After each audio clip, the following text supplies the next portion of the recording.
Hi, I'm Michelle Talbert. I am here in my co-working space, her power space here in Broward County, Florida. I am recording this video because recently I hosted an incredible workshop, if I do say so myself, but it was incredible because of you, workshop about finding and nurturing your trifecta tribe of mentors, mentees, and peers for the National SCORE organization. And while that was a 1 hour presentation, there were so many questions that came into the chat that we just couldn't answer all of them live. So I promised, and I am delivering on that promise right now, that I would look at the chat and go through the questions and really be thoughtful and come back and provide you with additional value from that workshop in response to the more than 30, as you can see, questions that you guys asked. I am super excited. Again, my name is Michelle Talbert. I am the founder of Her Power Space, and you can find me at Her Power Space and at Her Power Moves. And I'm going to be walking through step by step the questions that you've asked. And below, if you are watching this on YouTube, you will be able to go through the chapters and go question by question because I really wanted this to be meaty for you. If you did not get a chance to watch the actual workshop, I have also placed the link below so that you can click on that, and it's totally free right on the SCORE website, and watch that replay. Again, my name is Michelle Talbert. We are going to be talking about the additional questions that were asked in the chat for the Cultivating and Curating Your Trifecta Tribe of Mentors, Mentees, and Peers. So let's just dig right in, okay? All right, so the way that I have broken up the questions, we went through and sorted them. And there were some questions that were similar and had overlapping themes. So I have kind of, in some instances, put those questions together and we'll go through that. And then also, topically, they are broken down into questions regarding our own self worth and value and the traits and what we have to offer. There were a lot of questions in that area because when I presented the information, I said, even if you're looking for a mentor, there's value that you can add. And so we'll dig into that. Also, we have finding and working with mentors as an overarching category, and resources, and then marketing. And then we had one question about masterminds, which I'm going to leave to the end. But again, you can scroll through and jump to the questions that you find most beneficial by time. So that's all outlined down below. And if you're watching this on YouTube, okay, so if you're watching this natively, head over to my YouTube channel, which is Mighty Powerful Connections, and you can go ahead and scroll through that way. Okay, so I'm going to start with question number one as I have it. The question was, and I'm assuming this was at the very beginning of the chat, I am starting a nonprofit. Is this webinar right for me? Heck yeah. You know why? Because this webinar was all about relationships. So, similarly, question two says, can we use this webinar for every facet of our lives? Absolutely. So, when I put together the material that I presented to you, it was really important to me to make it tailored to mentors, mentees, and peers so that you could literally get off of that webinar and go straight into giving someone a call or reaching out to someone on LinkedIn or what other social media platforms you may be connected. But it is applicable to any relationship that you want to cultivate because the goal is to have a mutually beneficial exchange of value, but to also be intentional about what your needs are. And I say there's no shame in being strategic about creating relationships. Okay. So whether you're a nonprofit who's looking for benefactors or looking for to coalesce around particular issues with other organizations, you want to tap into that organization, bring the value that you have to offer while getting the value that you seek and leveraging those traits amongst each other. So there's no reason you can't use these exact same principles in that. Similarly, when you have other facets of your life, you might be a small business owner and therefore you're looking for clients. You might be looking for customers. You may be looking for strategic partners. All of these principles that I taught in the initial framework that I gave you for your trifecta tribe are applicable in these instances. Okay. So hopefully that is that answer. Okay. So question 3 is getting right into the overarching questions that we have about the value that we bring, which I stated again was that you have something that Oprah Winfrey might even need at a given point in time. And so the worksheet that I gave out, again, I'll link to that below as well, will enable you to sort of think through what are challenges you face, what are successes that you've had, what are your strengths, where do you feel that you actually bring something to the table? We all have something that we bring to the table. Okay, so let's see here. Michelle, can you give more examples of adding value to a mentor? And then how do you engage people on social media to bring value to them? Right. Another question, and I'm going to put these together, is that what kind of value can I give to a free mentor, right? So again, the self-assessment tool is really helpful. What are your strengths? What are personal, educational, professional hurdles that you've overcome? Right? What are challenges that you faced? Because that's where your strength lies. Our muscles get built up over time from actually using them, right? Okay. Again, are there ways you can suggest people go about knowing themselves? Should one wait until this step is completed prior to engaging with a mentor? And I would say no. You do not have to wait until that step is completed because I think, as Michelle Obama said in her book, Becoming, we're never finished. I don't think we're ever finished knowing ourselves, right? So, again, the framework that I presented, the goal is to identify and set your intention for what you may need. I use the example of my mentor for sales. Yesterday, someone came into my space. She's been one of my students in the past for some teachings that I've done. And I've actually been her consultant for marketing and strategy. And she walked in and she was like, "Can you be my mentor?" And I sent her away with this exact same homework I'm giving you. Go home, think through what exactly is it that I need right now, and what is it that I identify in Michelle as being able to bring to the table to help me achieve that goal. And then we can talk about it. Because when you set your intention and then you see where the challenge is, and then you can then articulate that to your potential mentor, especially because, again, we're talking about the mentor and the value that we bring as a mentee. Your mentor then can do his or her own self assessment to say, let me see. Okay, now you're asking me for help on how to do a dog grooming business, and that's not something that I've done before. But within that dog grooming business, what is it that's the challenge? And then they say, oh no, the challenge is that I'm trying to get the word out about our service that more people can use us, and we're a concierge dog grooming business.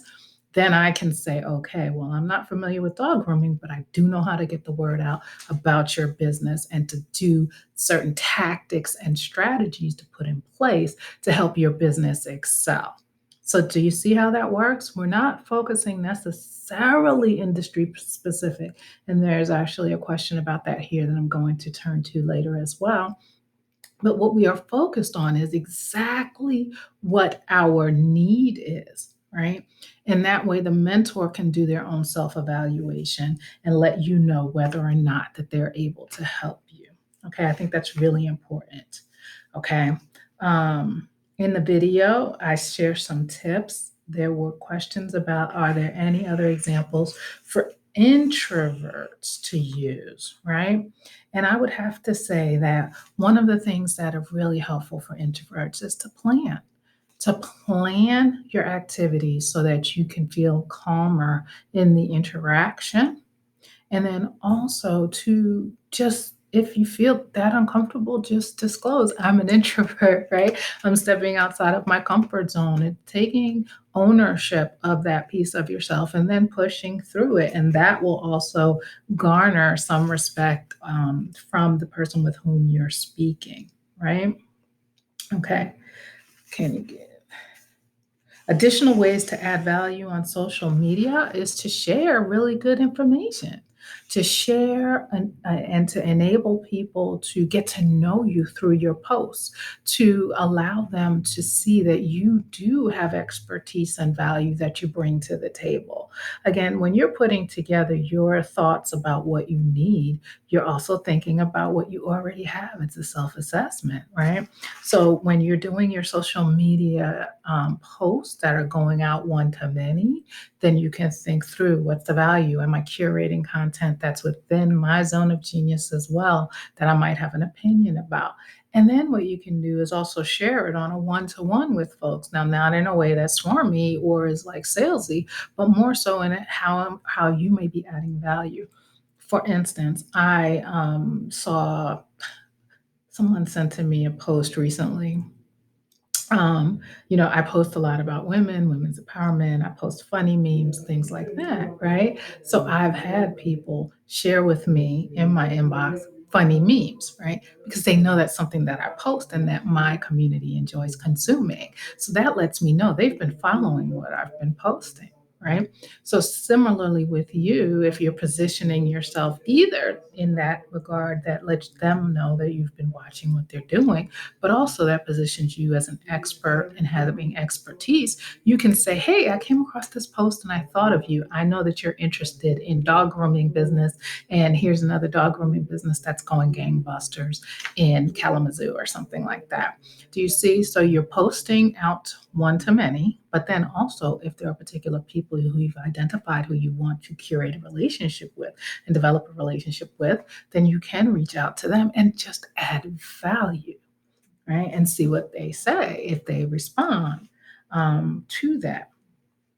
Okay. Another question. Building relationships takes time. How do we find that time when setting up and working on our business? I have to say that this is just a situation where you have to schedule it, right? If Peter Drucker, who is was a big influence in the business space and management space, he's like, if it isn't measured, it can't be managed, and it's just like that with our time and with what we consider to be a priority in our business. And if forging relationships is a priority in our business, then we must take the time to set aside time that says, okay, maybe 15 minutes a day, maybe 15 minutes a week, whatever that is, I am dedicating this time to this activity. Right? It's the same thing with measuring any performance indicators in your business or any money that you have coming in and out of your business. We also have to manage our time with regard to our relationship development.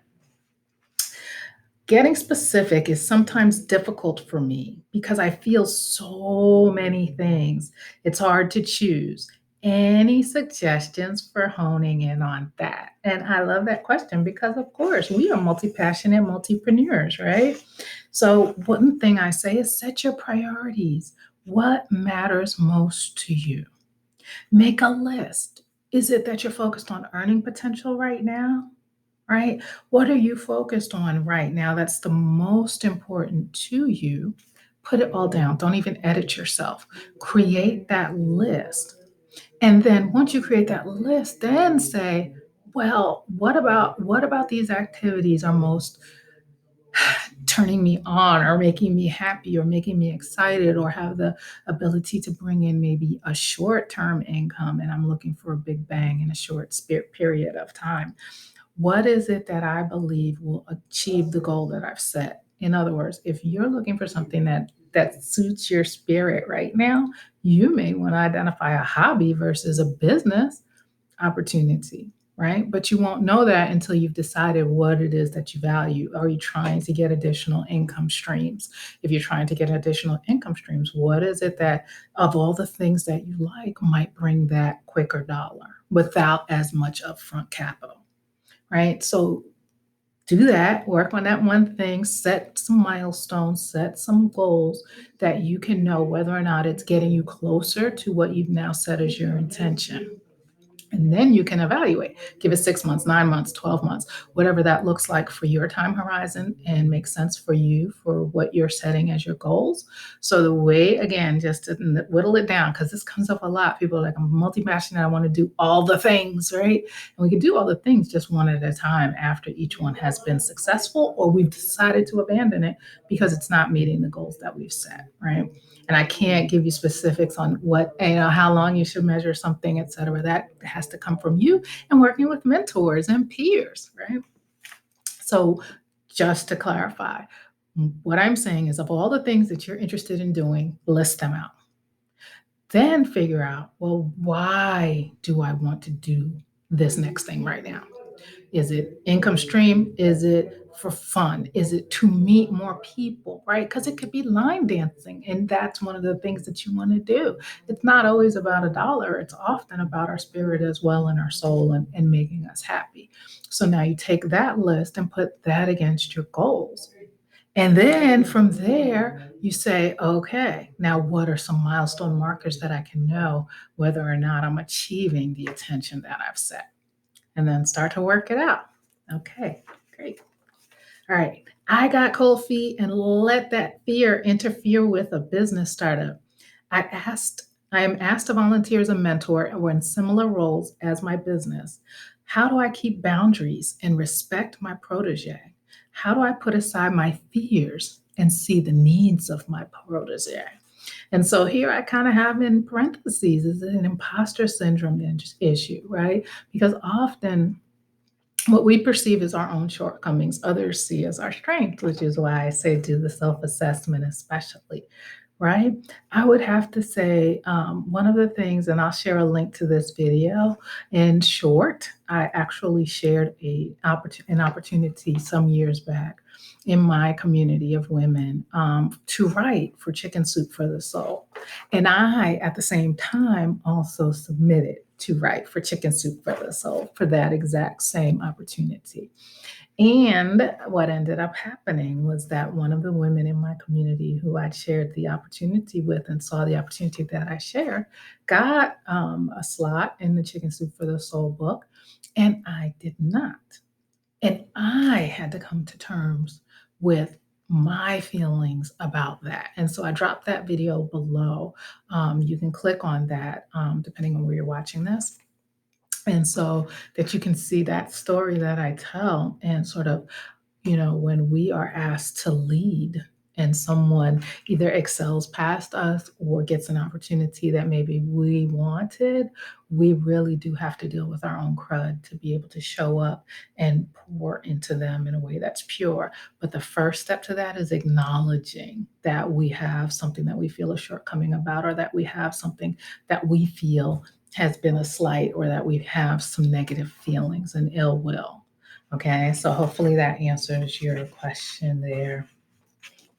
How long does it take to get a response for a mentor?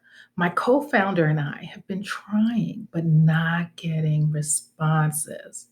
And I think it's less about time it takes to get a response and more about the strategy you're using to reach out to the mentors and potential mentors. So, what I would suggest is that you almost might need a mentor or a peer to help you figure out how to navigate the space to make the connections. Because what's really important is that you show up in a way that people can respond to positively. And I'm not sure what tactics and strategies you're implementing to reach out to mentors. But again, it's less about time and more about strategy and how you're making the connection or trying to make the connection. Because I sent emails out, a cold email, even the guy Kawasaki, who was the chief evangelist of Apple under Steve Jobs. And he replied to me within 24 hours on a cold email because of how I structured my email. So I say again to you, it's not about time, it's about strategy. And what is it that you're saying to people when you reach out? And hopefully some of these tips have can help you. Okay. So I do not want to duplicate any questions that I've already asked. So I want to make sure to go through them. I really hope this is helpful. So feel free to leave comments and reply depending on where you're watching this. Okay. Okay. What is the best way to what is the best way to identify my value as a new founder? And how do you let people know you're available to be a mentor? Okay. So, best way to identify my value as a new founder is to begin to nurture other people as you see them coming along. If you're like in a co-working environment, or if you're on different Zooms where you can speak up in the chat, if you're on LinkedIn or other social media platforms and you see that there are others who are posting questions and posting information that it looks like they might need help with, and you have that help, definitely reach out to them. Let them know that you're available. And even as a new founder, you have value to add, right? So that would be my best advice, as well as letting people know that you are interested in being a mentor. Speaking at schools, I actually just spoke to our Broward County Honor Society program a few weeks ago. And that was my second time. The first time when we did it last year, it was in person.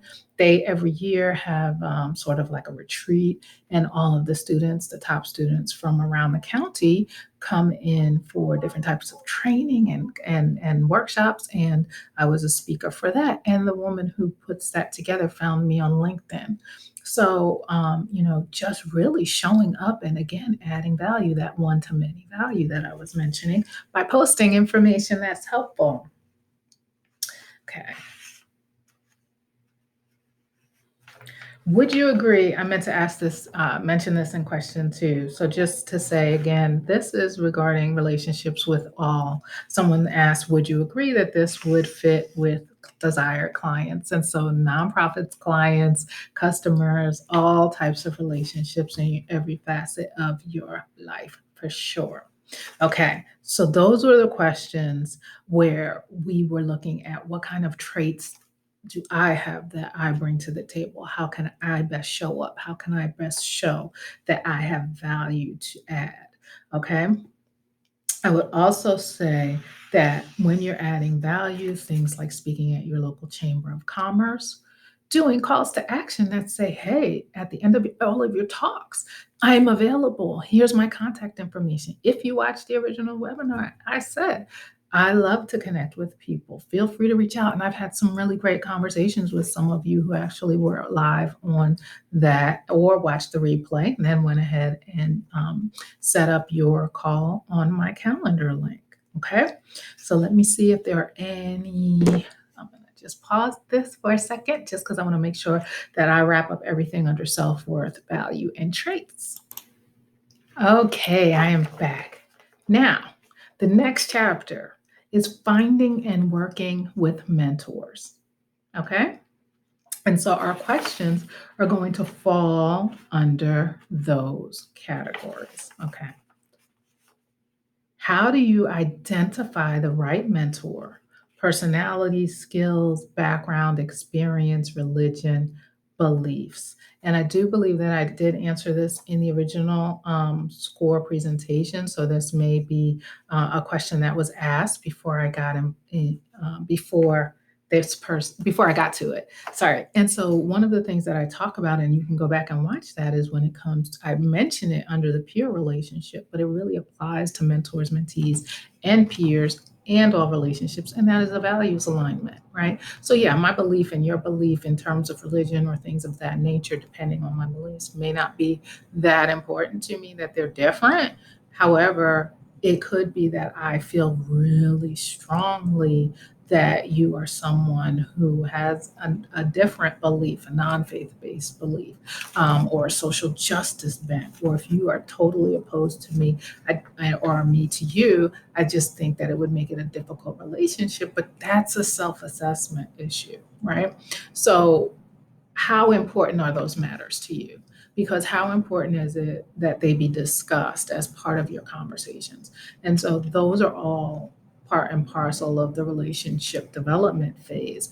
If it is business relationship, how important are certain socio personal matters that you might not even know about because it has no relevant bearing on the relationship as it will move forward in terms of mentorship and things of that nature. So again, I would say how do you identify the right mentor is to focus on your needs, which is what I stated in the framework. Focus on what it is you need and focus on what it is you have, and then bring those values to that mentor. If there are things outside of that that are sort of, like I said, religion or the other beliefs that you've mentioned, then that's something you have to take into consideration as being important to you. Some people really prefer to only work with people who are the same gender or people who are the same race. And I understand that. And that is a totally personal decision. In terms of evaluating it, you're going to see how they show up and you're going to see how they present themselves to the public. What are the things they're saying when they're on podcast interviews, or if they've written a book, or if you see their posts on social media, you see them speak. Obviously, there's a way that you're seeing them and they're public facing that you can then reach out to them, or just around the office or wherever it is that you're working where you have access to these people to be your potential mentors. So you can really see what someone's character is like, especially in those instances, because you're actually interacting with them on a more regular and closer basis, right? Okay. Hi, Michelle. I want to know how to get mentors who will invest their time in me. Hmm. Again, if you watch my first presentation, the first slide says that I transmit on the what's in it for me, right? When I am doing a presentation. However, when I am establishing a mutually beneficial relationship, I am not approaching it as how can they invest their time in me? It's how can we have an exchange of time where it's of value to both of us. Again, I mentioned my sales mentor and me mentoring the young lady who came in yesterday. There will be a mutually beneficial exchange because we have interests and understanding, and she brings knowledge in mental health and hair care and things of that nature. And for him, I have marketing and he has sales, right? And so I also have a network of people who need some of his services as well, and come across people who can add value to his ecosystem. So that's the value that I bring, and that's the value she brings to me, the value I bring to him, right? So again, this is mutually beneficial. If you're approaching it as you're investing time in me, it's more so we're investing time in each other and we're moving forward together. So I think that that's a mindset shift, although I do get what you're saying in that their mentors looking at it as this is investment of my time. So give them something that feels like they'll get a return on that investment, right? What is the return on the investment? And you can do that through the self assessment and saying, what is the value that I'm bringing that I can give this person that return? How can someone go about reaching out to someone they admire on social media when you are new to the field of work that they do? I have studied and gone to school for it. I say, begin by following them, reposting, sharing. Again, this is going to sound familiar, right? Checking their offers, their offline presence, things that they offer. Even in case I've actually paid to attend other people's coaching and workshops and things of that nature to be in the room with them. And then after spending that time together, saying to them, you know what, this is the thought I had initially when I signed up. I really wanted to get to know you better. Let me know if I can take you to coffee. Sometimes before a conference, I will look and see who some of the speakers are and say, hey, if you have time in your schedule, I would love to meet with you in the hotel coffee shop and take you for a cup of coffee to learn more about how we might be able to work together or whatever the scenario calls for. So again, remember, this is the mindset shift of this is a mutually beneficial exchange. Yes, I'm willing to buy a cup of coffee. Yes, I'm willing to pay for a workshop, depending on the return that I am seeking and the intention that I have and how valuable I believe that relationship can be to achieving my goals. Absolutely. So again, you see someone on social media and you can begin by sharing what they share, you posting what they post, listening to podcast interviews that they may be on, letting them know that you're actually getting to know who they are as well is very helpful. Okay. The question is, does Michelle pay her mentor? No, I do not. And as I said again, I don't pay my mentor, but I do pay for coaching, and coaching, consulting, mentorship, all kind of fall into different buckets. And the way that I would look at that, I'll talk about momentarily. Okay. So, no, I do not pay for my mentors, nor will I charge the young lady who asked me, although she has paid me to be her consultant, right? Okay. So, what is the average price to pay for a pure mastermind group? And that can just vary, right? So think about what it is worth to you again, and then see what benefit you will derive, and are you willing to pay for it in time and money? Okay. I'm going to combine a couple of questions here. I need an agent to represent my design work. I have been in business for over 25 years. And is there a mentor in design that I can reach out to? My associates and other consultants are very protective of their sources. So, trust to get the job done versus finding a trustworthy agent are two different challenges. So, the question here is, how do I find someone in my industry where there seems to be some level of lack of trust within the industry? Which also is tied to the question, how much of my business concept should I share with my mentors? Okay. So I start by saying, are you in the same industry? If you're in the same industry, then from both the perspective of a mentee and the perspective of a mentor, you want to be very clear and very careful. I have never signed an NDA with regard to a mentor mentee relationship. I believe that if I feel like I need to sign an NDA with that person, that's probably not going to be the best mentor for me. Let me put a pin in this for a minute. A mentor versus a coach versus a consultant. So, what is the distinction between a mentor, a coach, and a consultant? Okay. The way that I see it is that a mentor is someone who you develop a personal but yet professional relationship with. It's not social as in a friend, or it could be, but for the purposes of the mentor mentee relationship, it is personal in that you feel comfortable sharing certain details that you might not share with other people because you believe that this person can help you move along your journey to your intended goal. There is typically not a fee attached to that. There are some platforms, and we talk about it. Score is one of them, and there are other platforms that we talked about on the original presentation.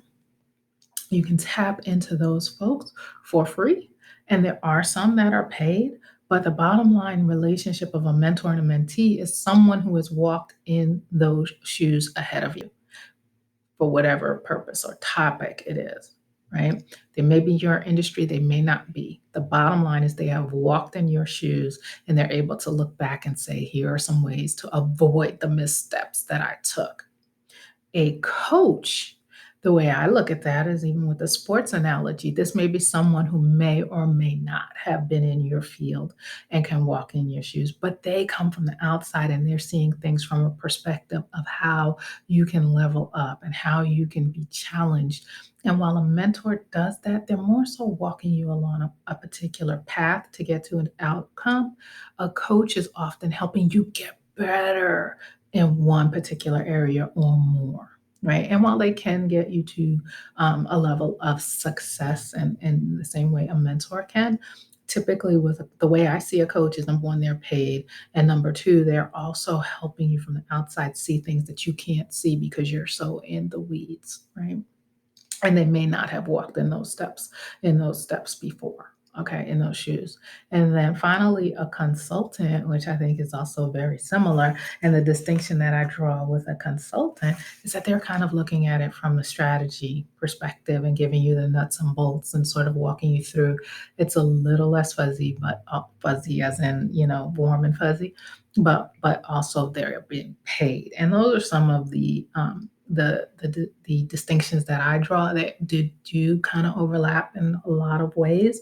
And another thing with consultants is that typically, possibly, they've not walked in your shoes at all. They may have studied the problem or the issues or the challenges that you're seeking assistance for, but they might not have necessarily been in your shoes before. So they're sort of a consultant. It's a little bit removed from a coach who feels like I think there's a little bit more of bolstering and personal cheering on. If you have different distinctions, I would love to hear them. You can drop a comment or reply to me because I would love to hear what your distinctions are. So, with that being said, let's go back now. Okay, so we are looking at mentors and mentees, right? So, if it is about your industry, I personally have never signed an NDA with a mentor. If that is going to be the issue for me, then I would rather go to a coach or a consultant, right? So I will pay someone, we will have a professional relationship, we will sign NDAs and whatever documents are required to protect our IP, intellectual property, and ensure that we get the relationship off in a way where we're protected. That would be my suggestion if you're concerned about sharing too much information that could harm you in your business. Okay. This is not legal advice. This is just general advice on what I have done. Okay. The other piece is that can you build trust over time with this person? If you've already known them for a while and you trust them and you see kind of what their values and the way that they move within the industry is, then you can go ahead and move forward with them. It is definitely a gut check.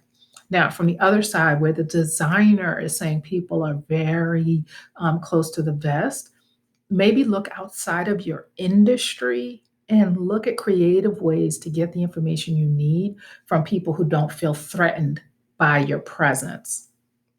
So I hope that's clear. Like I said, I have a sales mentor. He does not have a co-working space. He's never had a co-working space. He does not know anything about the co-working industry. However, and we're in my co-working space. As you can see, it is a working co-working space.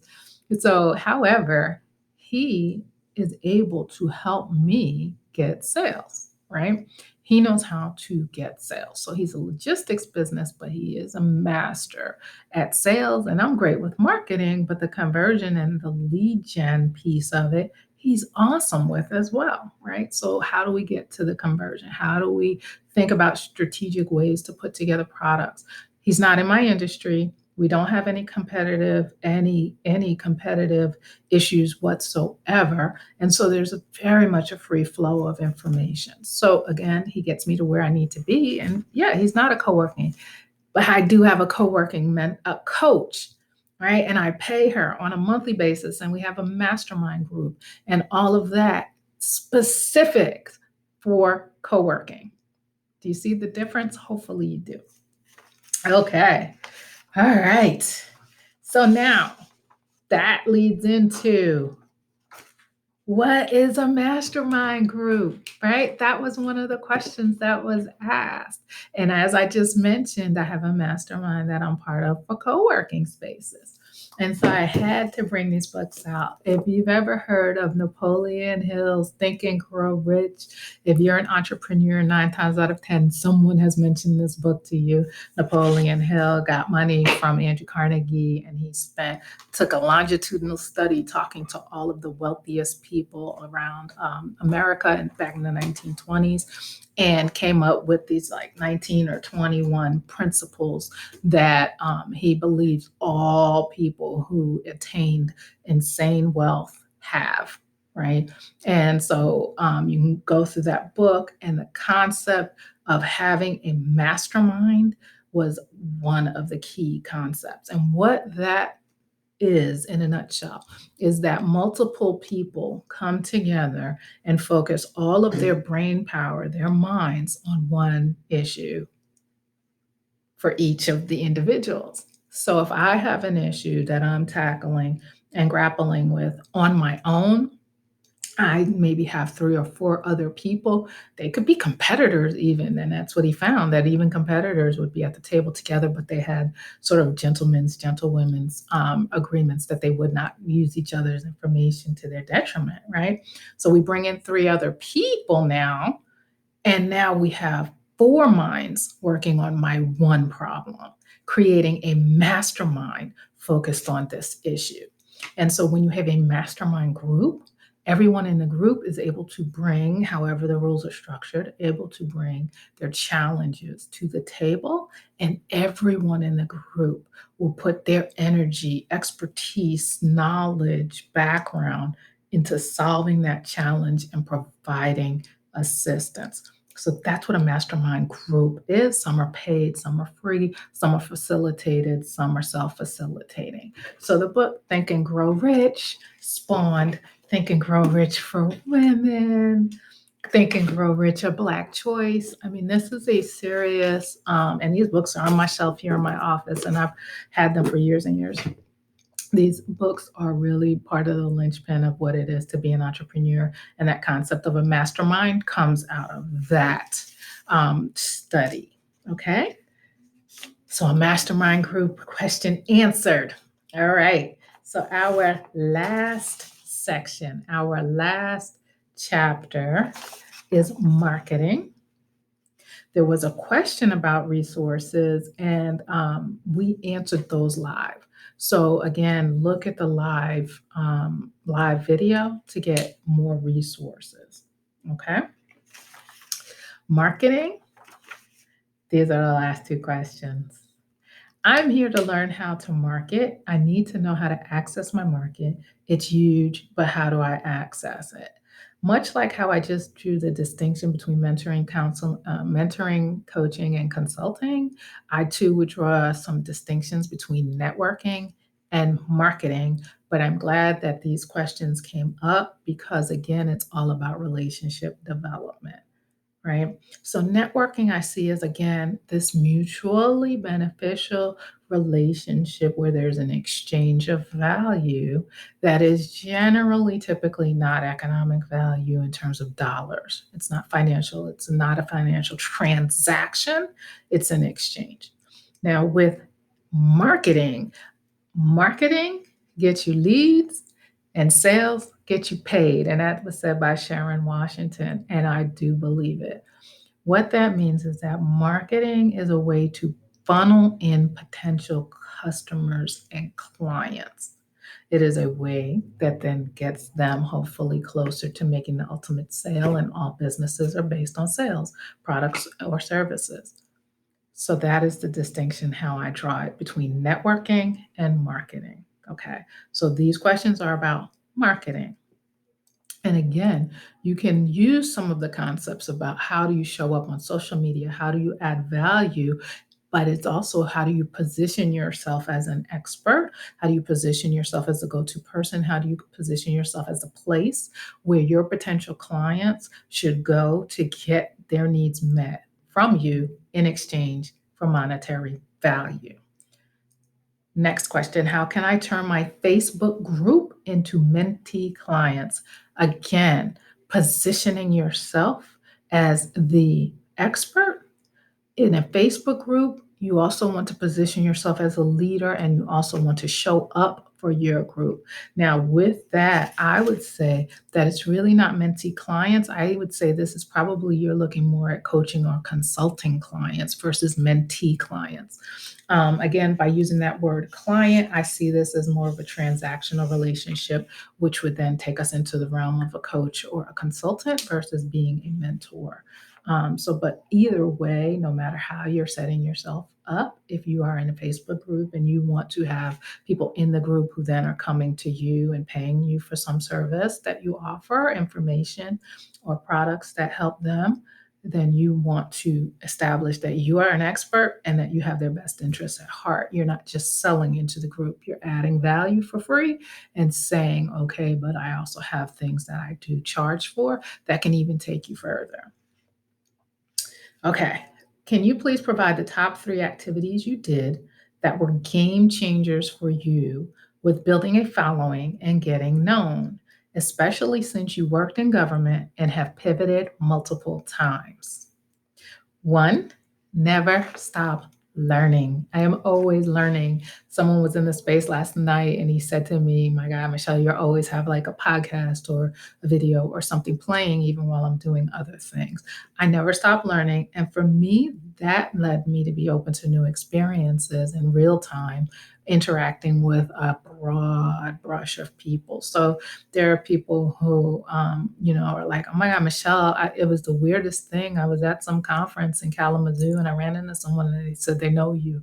And I didn't think you were even involved in this industry, right? Because I've made those relationships and then those relationships stick and I nurture them. So I would say that's definitely been a game changer. Two, I've treated everyone I've worked with respect. I am not a respecter of title. I am a respecter of people. And so if you approach everyone like they have value, and obviously I'm telling you, you have value. I believe that everyone on this planet has value. And so I approach them that way. I don't change how I interact with people based on what their title is, right? And we all have unconscious bias. I'm not saying that I'm without bias or perfect in any way, shape, or form. But to answer this question in terms of the 3 things that I think have led to it is that 2, I believe that I treat everyone with respect, and that matters, right? I know that I read a book by Terry Williams, and she was a PR agent, big PR agent back in the day, and she represented Eddie Murphy back in the 80s in his Saturday Night Live era. And she had a doorman in her building. And when she would come to New York City, and so when she would come out, she would always speak to the man and be very friendly with him, and they would interact. And she was pleasant and went on about her business. And I guess he figured out what she did, or somehow they spoke in a way that he knew that she was a PR agent. And he was like, "Oh, my nephew, he's like trying to get on TV, or he's on TV, or my nephew's on TV, or something like that, right?" And yeah, and she's like, "Oh, really? What shows are you on?" Saturday Night Live, right? And there was only one black person on Saturday Night Live at any given time back in the day. So she knew it was Eddie Murphy, right? And he was like, I think he needs a new PR person, or he needs a PR person. Do you think you could talk to him? Eddie Murphy, because she was kind to the doorman. So I'm not saying look at everyone that you interact with as a potential option to get you to Eddie Murphy, but what I am saying is that when you respect people, amazing things can come of it. And then the third thing is that I've always challenged myself. I'm constantly challenging myself to do things that are new and different and outside the box and scary. And, it's just kind of my nature. Okay. So there is one more question, and I really wanted to address this last. And I think it's very important. And I just made reference, I've spoken about the fact that I am Black, and, it's important. And this question hit me in a way that I really believe deserves attention. I have grown up during the pandemic in ways I never thought possible. I am starting an online firearm business in which one of my goals is to educate people on being accountable for their own lives. As a Black male, how do I do this without offending the masses? First of all, I want to applaud this person for asking this question. I think it's a great question. I think that a lot of us, especially when we are marginalized people, we grapple with these types of issues all of the time. How do I rock the boat without rocking the boat? How do I make change without rocking the boat? Right. And I would say, first of all, from a marketing perspective, from a networking perspective, even the masses are not your market. You have a specific target market, and that's who you speak to. In terms of how you message, who you want to help, and this goes for any business, you niche. There's a term, a customer avatar. Who is your ideal customer? That is what you focus on. The masses don't matter. The best, and I don't even know if it's true, but I love to quote it. The best percentage I've ever seen in a presentation was someone said 67% of the people we meet don't like us anyway. So no matter what we do, 67% of people we meet won't like us, right? That freed me, to be quite frank, because that meant I don't have to please everyone. I'm going to ruffle feathers just by showing up and being me, right? And so add to that, oh, I want to teach firearms and I want to teach it to Black people. I'll tell you, the first firearms course that I took was from a Black woman who has a mission of teaching 1 million women of color around the world how to arm ourselves and protect ourselves. Your market exists. Speak directly to your market. You can't worry about the masses. If you are familiar with Gary Vaynerchuk, he is someone who is quite polarizing, right? Well, he was. He curses and he's just like blunt and he knows exactly who he's talking to. And does he ruffle feathers when he drops F bombs? Sure. Does he care? Apparently not. Is he successful? Extremely, from what we can all tell. So I thank you again for this question. I thank you all for your time. If I can be of any assistance to your journey, feel free to reach out to me. You can hop on a call. I'm always open to having a 15-minute complimentary call at herpowermoves.com/let's chat. There'll be links all around us and below us, and depending on what platform you're watching this on. Again, I'm coming to you live from my co-working space here in South Florida, Her Power Space, where we are woman forward, men welcoming, as you saw a man went into the restroom. We are a co-working space, and if I can be of assistance to you along your journey, please feel free to reach out. I look forward to seeing you again, and I will talk to you soon. Michelle Talbert.